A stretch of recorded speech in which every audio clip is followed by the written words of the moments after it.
Dustin, it is so good to see you. We're going to talk through an important question today. Is a trust a must? What every family should know about estate planning. When it comes to estate planning, trusts often sound complex or unnecessary, but depending on your goals and assets, a trust can be a powerful tool. So let's start big picture. What is a trust and why do so many people assume that they don't need one? So when we're talking about an irrevocable or a living trust, it's simply an entity outside of yourself that can own your assets for your benefit. A lot of people assume, hey, if they're not ultra wealthy, if they're not facing millions of dollars in estate taxes, they don't need a trust. Now, what I would say is if you're that person, irrevocable trust can solve that estate tax problem or address it. But that's not what families use irrevocable or living trust for. Families use living trust to gain better control and maintain better control of their assets in either the case of incapacity or death. hmm So let's talk that through just a little bit more. Can you explain when a trust makes sense? There are a lot of reasons. The biggest one in my mind is incapacity. I'll tell you why. Okay. So let's say you're incapacitated in an accident, you fall ill, you can't make decisions for yourself anymore. Absent the proper documents, not only in place, but on file with all the financial institutions you do business with, the bank, the insurance company, the investment companies. If you become incapacitated, your spouse has no access to your IRA. They've got no access to your 401k, no access to the cash value in your life insurance. If you own real estate with your spouse, a home, they can't refinance that property. They can't sell it until they go to the courts and go through a guardianship process, hmm oftentimes a very lengthy and expensive process. And we're talking about going through that process, remember, in the midst of a family crisis. Right. Right. So just as an example, in our family, my wife and I, we're co-trustees of our trust.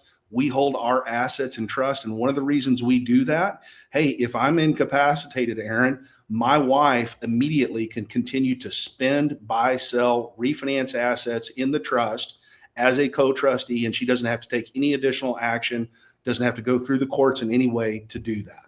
Right. So important. What are the biggest advantages of using a trust, especially when it comes to probate? Because we hear that word thrown around a lot: probate, privacy, and control. Yeah, so probate, trust assets will avoid probate, and depending upon the county that we're talking about, sometimes that can be a lengthy and costly process. And keep in mind, if you own property in multiple states, we're not just talking about one probate. We're talking about going through probate in every state in which you own that property. So Wow. sometimes a trust will not only help you avoid probate, but help you avoid probate in multiple states. Mm. When we're talking about probate, going through probate, there is disclosure and there are notices required. Okay, every probate file, if you want to find out what somebody who's passed, what they own, you just walk into the courthouse, look at the probate file. Every probate file has an inventory that lists everything that you've owned and the value of it. Likewise, you've got to put notices in the local paper of that probate. Oftentimes that will invite fraud. Somebody might try to slip a bill in on the estate just to see if they can get it paid. A trust can be settled at a kitchen table, and it's only a matter between the trustee and the beneficiaries of that trust. So it's hmm very private. hmm Now, there are a lot of cases, and I think we got a great visual on this. There are a lot of cases where we may have beneficiaries that we love, but it's not a good idea for them to inherit money outright directly from the estate. Let's talk about those. So you got minors. Minors can inherit those assets without courts getting involved oftentimes or a custodian being named. You might have someone who's not a minor, maybe they're 18, 19 years old, but it doesn't mean that they're mature enough to handle a large investment. Maybe you've got somebody who's an adult, but they're just bad with money. Somebody who, if they came into a large investment that would otherwise support them the rest of their lives, they might burn through it in months or a few years. Or you could have somebody who has substance abuse problems. So the worst thing that could happen is that person comes into an inheritance, they either hurt themselves or hurt someone else because of it. Or we could be talking about somebody who has special needs. Maybe they're being supplemented by state benefits, and if they came into a direct inheritance, they might lose access to those benefits. Those are all categories of people where we might consider placing that beneficiary's share in trust, and a trustee could provide for their care and their maintenance and disperse funds as it makes sense.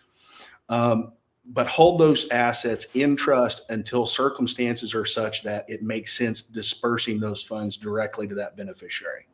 On the flip side, who might be better off without a trust, and what are the downsides or common misconceptions about trust that people should understand before setting one up? So if all of your beneficiaries are competent adults without any of those special circumstances we just mentioned, or if your estate is very simple, let's say you don't own any real estate and all your financial assets are going to transfer via beneficiary designations, you might not need a trust. But I want to mention that absent a trust, you're still going to need to do some estate planning to make sure you're protected against what can happen in the case of incapacity, like I mentioned earlier. And I would say the biggest misconception around trust planning is, hey, that once your trust is set up, you're done. Trust will save your beneficiaries a lot of work when you pass, but there's some work to do after you set up that trust. You have to fund it. That means we need to transfer assets into the trust. We need to deed real estate into the trust. If you don't do that, if you don't fund a trust, it's all for naught. Right. Right. No, I'm so glad we got a chance to talk this through, Dustin, and it just underscores the fact that you are always thinking about the entire family when it comes to creating a financial plan and family legacy, of course. If somebody would like to sit down with you to determine if they should have a trust, what's the best way to reach you? Reach out to me at 830-476-2505. Either call or send us a text, or reach out on the website to book a free chat at longlivemymoney.com. Great. Again, Dustin, thanks for your time today. I really appreciate it. Thank you, Aaron.